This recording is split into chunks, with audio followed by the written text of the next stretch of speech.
भावना और सुशांत की arrange marriage थी। भावना की शादी एक पढ़े लिखे परिवार में हुई थी, जहां सास उर्मिला जी स्कूल में अध्यापिका और ससुर रघुवीर जी एक गवर्नमेंट ऑफिसर थे और पति सुशांत भी सीए थे। भावना खुद भी मैनेजर की पोस्ट पर थी। सुशांत और भावना ने पहली नज़र में एक दूसरे को पसंद कर लिया था और फिर झटपट दोनों का ब्याह भी हो गया। लगभग शादी को 1 महीना होने आया था। अब तक सुशांत और भावना हनीमून से भी लौट आए थे। भावना ने देखा कि उसके ससुराल में हर चीज़ बहुत नियम कायदे से होती है। सभी लोग सुबह सवेरे 6 बजे उठ जाते हैं, भले ही रविवार का दिन ही क्यों ना हो। उर्मिला जी ने पति और बेटे के लिए हमेशा से ऐसे कुछ नियम बना रखे थे जिन्हें दोनों को फॉलो करना ही पड़ता था। अब ससुराल में वही सब नियम भावना पर भी थोप दिए गए थे। भावना वैसे भी रोज़ ऑफिस जाती थी, इसलिए रोज़ जल्दी उठना ही पड़ता था। सिर्फ एक रविवार छुट्टी का दिन ही मिलता था, जिस दिन वह आराम से सो सकती थी। मगर उर्मिला जी के राज में उसे रविवार को भी सोने नहीं मिलता था। भावना के ससुराल में सभी लोग बहुत तहजीब से पेश आते।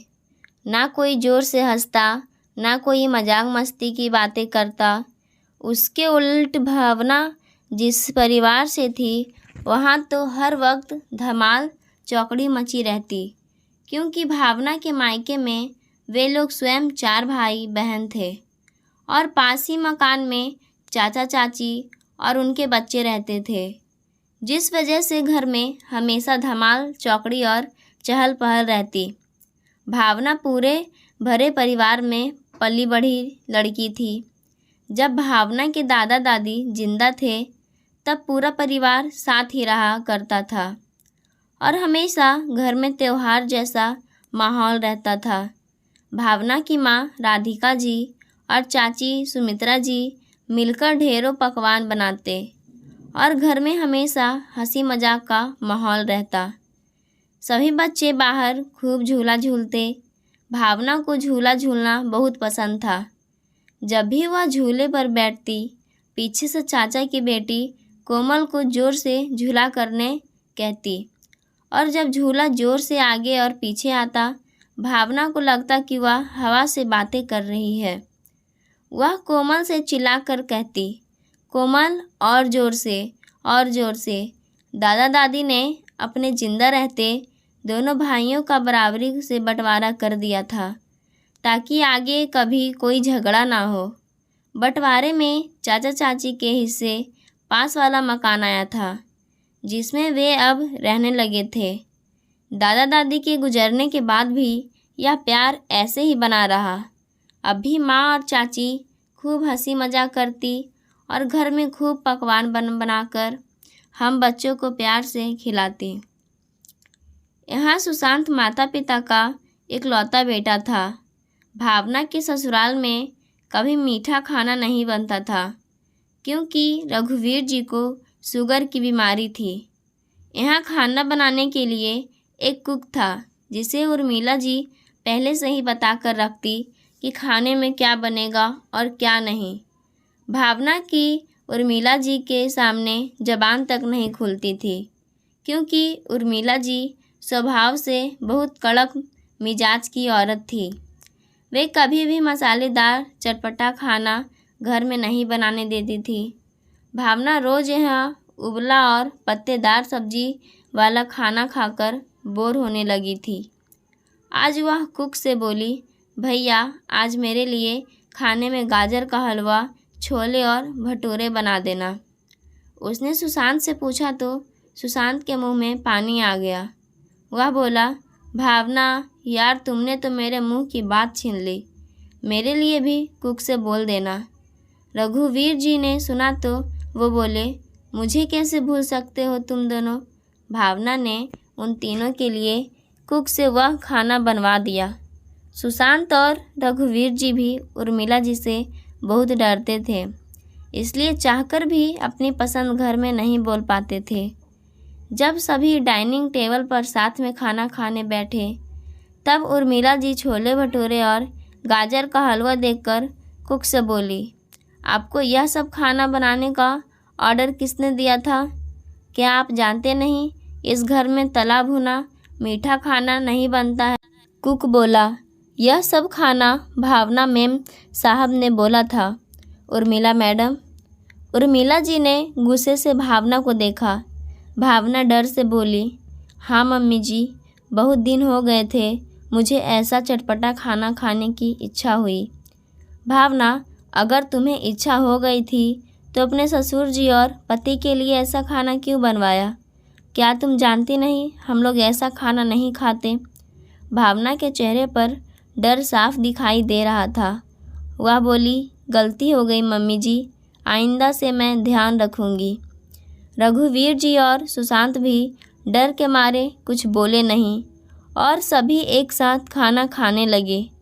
भावना कमरे में आकर सुशांत से बोली, सुशांत, आज तुमने मेरा बिल्कुल साथ नहीं दिया। अगर मुझे पता होता कि मम्मी जी इतना गुस्सा करेंगे तो सच मैं कभी कुक से ऐसा खाना नहीं बनवाती। सुशांत बोला, भावना, मैंने बचपन से देखा है, घर में मेरी मम्मी की ही चलती है। मेरे पापा भी मम्मी के आगे कुछ बोल नहीं पाते। भावना बोली, अच्छा है ना, आप लोग इतना मान सम्मान देते हो अपनी मम्मी को। सुशांत बोला, भावना, मान सम्मान और डर में बहुत बड़ा फ़र्क होता है।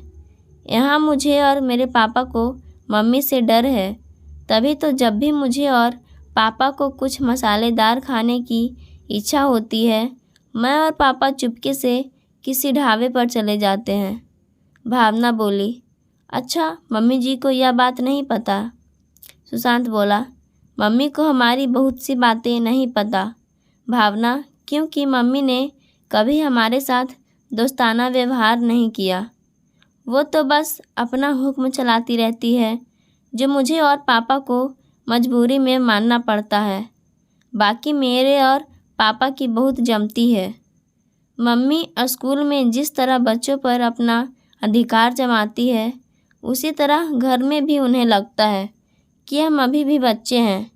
मगर ऐसा नहीं है भावना, तुम शायद ना जानती हो, मगर मैं और पापा इसी वजह से मम्मी से बहुत दूर हो चुके हैं। बस मम्मी के सामने उनकी हाँ में हाँ मिला लेते हैं ताकि घर में कोई बखेड़ा ना खड़ा हो जाए। बाकी हम दोनों मम्मी से परेशान रहने लगे, मगर मैं कुछ नहीं कर सकता। अब भावना अब सब कुछ समझ चुकी थी। अब तो भावना भी ससुर रघुवीर जी और सुशांत की टीम में शामिल हो गई थी। कभी सुशांत भावना को फ़ोन पर जब अपने मायके वालों से खूब हंसी मजाक करते देखता तो बोलता, भावना, स्लो यार, कितना ज़ोर से हंसती हो तुम। मम्मा देखेंगी तो कहेंगी तुम्हें कुछ मैनर्स नहीं है। भावना डर के मारे धीरे बोलती है या धीरे हंसती। वहाँ से छोटा भाई रोहित पूछता, क्या हुआ दीदी, इतना धीरे क्यों बोल रही हो? भावना बोली, अरे छोटू, यहाँ सब लोग बड़े तहजीब वाले हैं। कोई ज़ोर से ना बोलता है और ना ज़ोर से हंसता है। अब इन्हें कौन बताए, पढ़े लिखे तो हम लोग भी हैं, मगर खुल कर बोलने या हंसने में यह तहजीब ना जाने कहाँ से बीच में आ जाती है। उर्मिला जी ने पीछे से आवाज़ दी तो भावना ने झट से फ़ोन काटा और बोली, हाँ मम्मी जी बोलिए। उर्मिला जी बोली, भावना, आज हम लोगों को मेरी सहेली मिसेज शर्मा ने डिनर पर इनवाइट किया है, तो तुम शाम को रेडी हो जाना। भावना बोली, जी मम्मी जी। शाम को सभी तैयार होकर उर्मिला जी की सहेली के यहाँ पहुँचे। मिसेज शर्मा का घर बहुत बड़ा और सुंदर था। सभी को घर दिखाते दिखाते वह सभी को घर के बरामदे में ले आई, जहाँ 6 साल की पोती झूला झूल रही थी। सभी लोग थोड़ी देर बरामदे में बैठे तो भावना पार्क में झूले में बैठी मिसेज शर्मा की पोती के पास गई और उससे बातें करने लगी। थोड़ी देर बाद उर्मिला जी ने देखा कि भावना उनकी पोती के साथ जोरे से झूला झूल रही है। उर्मिला जी ने अगल बगल देखा कि कोई देख तो नहीं रहा। फिर आकर भावना से बोली, भावना उठो जल्दी से, इससे पहले कि कोई तुम्हें ऐसे झूला झूले देखते। भावना का मन तो नहीं कर रहा था, मगर उर्मिला जी का गुस्सा वाला मुंह देखकर वह उठ गई। सभी ने साथ में डिनर किया और घर पर लौट आए। घर आकर उर्मिला जी भावना से बोली, भावना तुम ऐसे बच्चों की तरह झूला क्यों झूल रही थी? कोई देखता तो क्या सोचता कि तुम्हें बिल्कुल मैनर्स नहीं है। आज भावना को गुस्सा आ गया और बोली, हाँ मुझ में तहजीब नहीं है मम्मी जी, सब तहजीब तो आप में ही है। मैं भी पढ़ी लिखी हूँ मम्मी जी, मगर आपकी तरह दाकियानूसी सोच नहीं है मेरी। जब से आई हूँ इस घर में, यह मत करो वह मत करो, ज़ोर से मत बोलो, ज़ोर से मत हंसो। मम्मी जी मैं एक खुश मिजाज लड़की हूँ, मेरी भी कुछ ख्वाहिशें हैं। मुझे हंसना और बोलना पसंद है, मुझे झूला झूलना भी बहुत पसंद है, इसलिए झूला देखकर नहीं रोक पाई खुद को। आप शायद अकेलेपन में रही हैं, मगर मैं भरे पूरे परिवार से पली बढ़ी हूँ। मुझे घुटन महसूस होती है जब आप मुझे हमेशा मेरे मन की करने से रोकती हैं। उर्मिला जी भी चुपचाप सुन रही थी, क्योंकि शायद वह आज असली भावना को देख रही थी। अब तक तो उन्होंने भावना को जैसे ढाला, वैसे भावना ढलती जा रही थी, मगर भावना आज बोल पाई थी कि वह क्या चाहती है। उर्मिला जी बोली, भावना कभी तुम्हारे ससुर जी और पति ने भी मुझसे इस तरह से बात नहीं की, जिस तरह से तुम कल की आई लड़की कर रही हो। दोनों बाप बेटा और मेरा कितना सम्मान करते हैं, और एक तुम हो जो कुछ भी बोलती हो। तुम्हें अगर इस घर में रहना है तो तुम्हें भी उन दोनों जैसा बनना होगा। तुम्हें मेरे बनाए कायदों के अनुसार ढलना होगा। आज रघुवीर जी और सुशांत भी चुप ना रह गया। रघुवीर जी बोले, उर्मिला आज तुमने हद कर दी है। तुम जिसे अब तक अपना मान सम्मान समझती आई हो, दरअसल वह तुम्हारा डर है, जो हम दोनों बाप बेटे हमेशा तुम्हारे सामने नाटक करते हैं कि हम दोनों तुमसे डरते हैं, मगर सच तो यह है उर्मिला कि हम दोनों तुम जब घर में नहीं रहती हो तो बहुत खुश रहते हैं और अपनी मन की बातें करते हैं। एक दूसरे के साथ वह सारी चीज़ें करते हैं जो हम दोनों को करना चाहते हैं, मगर तुम्हें बिल्कुल नहीं पसंद कि कोई घर में खुलकर बात करे। तुमने घर को भी एक जेल बना रखा है, जहाँ तुम चाहती हो सब तुम्हारा कहना माने, सब तुम्हारे कहे अनुसार चले। मगर उर्मिला तुम यह भूल जाती हो कि सबकी अपनी अपनी कुछ इच्छाएं होती है। बहू को आए अभी घर में सिर्फ 2-3 महीने ही हुए हैं, मगर बहू की नज़रों में भी तुम्हारा खौफ साफ दिखाई देता है। पीछे से सुशांत भी बोला, हाँ मम्मी, पापा और मैं अपनी सारी इच्छाएं आपकी पीठ पीछे पूरा कर लेते हैं और आपके सामने हम चुप रहते हैं। मगर आज भावना ने जो कभी कहा बिल्कुल सच कहा। हम दोनों तो कभी आपको जवाब नहीं दे पाए, मगर भावना जैसी है उसे वैसे ही रहने दीजिए मम्मी। भला हम कौन होते हैं किसी को बदलने वाले? हमारा अधिकार सिर्फ अपने आप पर होता है, दूसरों पर नहीं। यह बात आपको समझनी होगी मम्मी। मम्मी शायद आप यह बात नहीं जानती होंगी। बचपन में जब मैं सबकी माँ को अपने बच्चों को लाड़ लड़ाते देखता था, मुझे आपके होते हुए भी आपकी कमी बहुत खलती थी, क्योंकि जैसा प्यार एक माँ उसके बच्चों से करती है, वैसा प्यार मुझे कभी आपसे नहीं मिल पाया था। आप तो बस हमेशा डांट फटकार करती थी। कभी आपने मुझे मेरा मनपसंद खाना नहीं खाने दिया, मगर फिर पापा ने आगे बढ़कर मुझे ऐसा थामा कि मैं पापा में ही अपनी माँ ढूंढने लगा। मम्मी मैं जानता हूँ आज इतने सालों बाद यह सब आपके लिए सुनना बहुत असहज होगा, मगर अब मैं नहीं चाहता कि मेरे जैसी हालत भावना की हो। उर्मिला जी आज पति और बेटे के मुंह से ऐसी बातें सुनकर अपने आप को बहुत लाचार महसूस कर रही थी। इतने सालों में उन्हें कभी पता ही नहीं चला कि वे सबको अपने इशारों पर नचाना जानती है। बस कभी किसी की भावनाएं समझने की कोशिश नहीं करती है, बस उन पर अपनी इच्छाएं थोपती रहती है। आज वह देख पा रही थी कि किस तरह उनकी वजह से सुशांत, रघुवीर जी और भावना उनसे बगावत पर उतर आए थे। उर्मिला जी ने पति और बेटे पर बस धाक जमानी चाहिए, बल्कि उसके बदले उन्हें प्यार दिया होता तो आज यह दिन ना देखना पड़ता। आज उर्मिला जी को अपनी गलती साफ नज़र आ रही थी। सबसे पहले उन्होंने अपने पति और अपने बेटे से माफ़ी मांगी और बोली, मुझे माफ़ कर दो। इतने सालों से मैं तुम दोनों की दोस्त नहीं बन पाई, बल्कि आज भावना ने मेरी आंखें खोल दी है।